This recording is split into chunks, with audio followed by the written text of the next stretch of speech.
Artemis 2 is NASA's mission to the moon, launching in early 2026.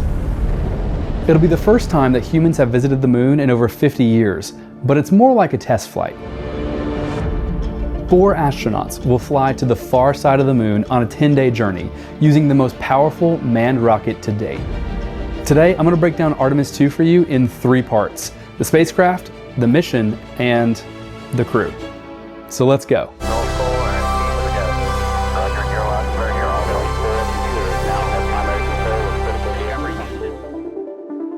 Before we get to the mission, I want to explain the Artemis 2 spacecraft real quick. So the whole rocket that they're using is called the Space Launch System, or usually just called the SLS. It has 2 solid rocket boosters on both sides, a lot like the space shuttle, and an orange core stage in the middle. On Artemis 2, the solid rocket boosters have something that makes them really unique. They have a giant America 250 logo painted on top of both of them to celebrate the 250th anniversary of the United States of America, which is in 2026. Pretty cool, especially considering that this rocket was made by engineers from every state in the United States. The next rocket stage is called the Interim Cryogenic Propulsion Stage, or ICPS. Above that is the upper stage, Orion. Orion is really the star of this rocket, and it has a few major sections too. This bottom section is the European Service Module, or ESM, and it provides power and propulsion. It's the way that Orion gets around in space. Then there's the crew module, sometimes called the capsule, and this is where the astronauts live and work. In fact, astronauts will stay in this capsule the entire mission. On Artemis 2, the crew have named their capsule Integrity. When the entire mission is done, this capsule is the only part that will return back to Earth. And finally, this top tower bit is called the Launch Abort System, or LAS.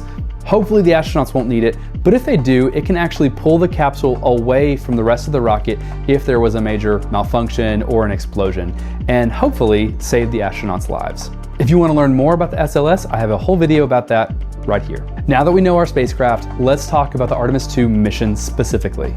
As I mentioned before, Artemis 2 is a test mission. Artemis 1, the first test of the Space Launch System, it launched back in 2022 and was an amazing success. But Artemis 1 was uncrewed. Now it's time to test this full system with crew on board. And this crew is going to be able to test out a lot more of the human-centric features: docking, radiation shielding, communication, eating. The 4 of us will gather to share meals when we're on our 9-day trip around the moon. Inside here, our device will be able to portion out water to fill up water bags for us to drink, but also to rehydrate the food. Sleeping, exercise. This is the flywheel device.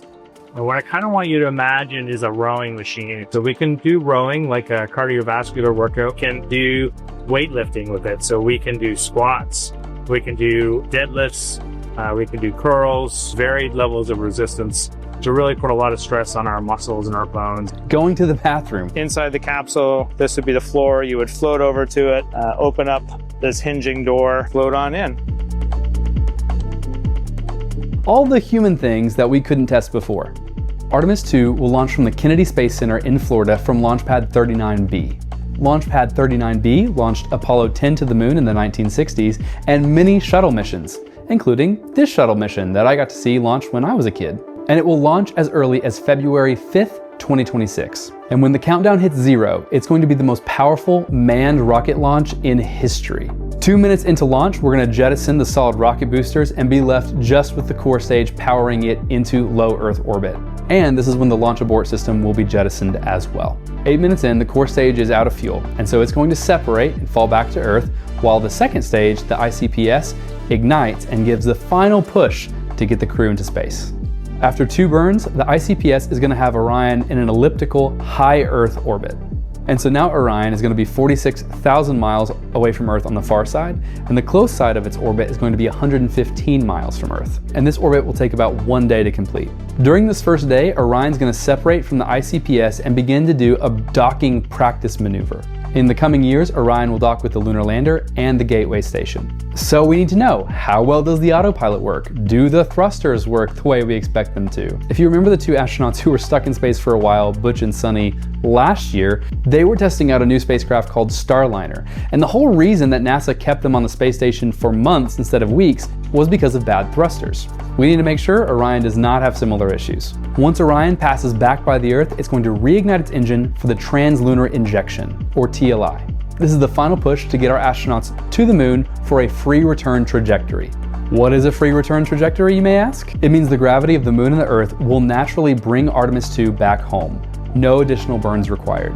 This is a great idea for a test spacecraft like Orion. If anything goes wrong with Artemis 2, it'll just naturally come back to Earth using gravity alone. This is actually the same flight path that ended up saving the Apollo 13 astronauts after their disaster on the way to the moon. For Artemis 2, the journey to the moon is going to take 4 days. During that time, the crew is going to be running emergency procedures, including what to do in case of a major radiation event. See, if humans are going to do these long missions that we're talking about, like going to the moon or maybe one day going to Mars, we have to figure out how to deal with deep space radiation. Orion has a shelter on board, and the astronauts are going to test and see how effective it is in actual use. Alright, so as I mentioned before, Artemis 2 is not a lunar landing. The astronauts are not going to be walking on the moon for this mission. This is a lunar flyby mission. If you're at all familiar with the Apollo 8 mission from the 1960s, that's the Christmas Apollo flight, this mission is really similar. Their flight is going to take them 230,000 miles away from the Earth to the far side of the moon. As you may already know, there's a side of the moon that always faces the Earth, and then there's a far side of the moon that we will never see from standing on the Earth's surface. And that's the destination for our Artemis 2 astronauts. This is a simulation of what that flyby mission for Artemis 2 is going to look like. This is actually what the astronauts will see. The closest the astronauts will get to the lunar surface is about 4,600 miles. After the flyby, Orion will do any necessary little corrections that it needs to land precisely at the right place and the right time back on Earth. After another 4 days, Integrity will separate from the ESM and re-enter the atmosphere for splashdown. They will splash down in the Pacific Ocean, be picked up by the United States Navy, and complete their 10-day mission. Alright, so let's talk about the crew. There are 4 astronauts on board Artemis 2. Reed Wiseman, Victor Glover, Christina Cook, and Jeremy Hansen. As you might guess, these 4 people are exceptional, some of the best, the exact people you would pick on an Artemis 2 mission.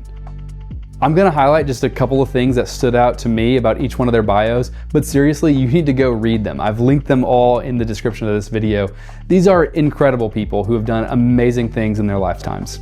Reed Wiseman will serve as the commander for Artemis 2. He is a 27-year Navy veteran, a pilot, a father, an engineer, and a Baltimore native. Wiseman has been an astronaut since 2009, and he's logged 167 days in space. Victor Glover will be the pilot for Artemis 2. He's a test pilot, a legislative fellow with the United States Senate, a father, and an engineer from California. He served in Operation Iraqi Freedom and has flown 40 aircraft across 24 different combat missions. And Glover has been an astronaut since 2013. Christina Cook is a mission specialist on Artemis 2.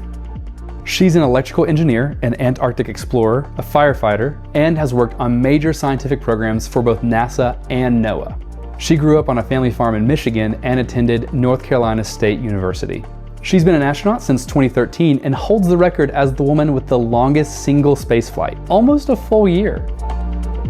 And finally, we have Jeremy Hansen. Hansen is a Canadian astronaut, and he will be a mission specialist for Artemis 2. He's a pilot, a physicist, a colonel with the Canadian military, an aquanaut, and a father. He first got his wings when he was just 16 years old and became a firefighter pilot for the Royal Canadian Air Force. He became a CSA astronaut in 2009, and in 2017, he became the first Canadian astronaut to lead a NASA astronaut class.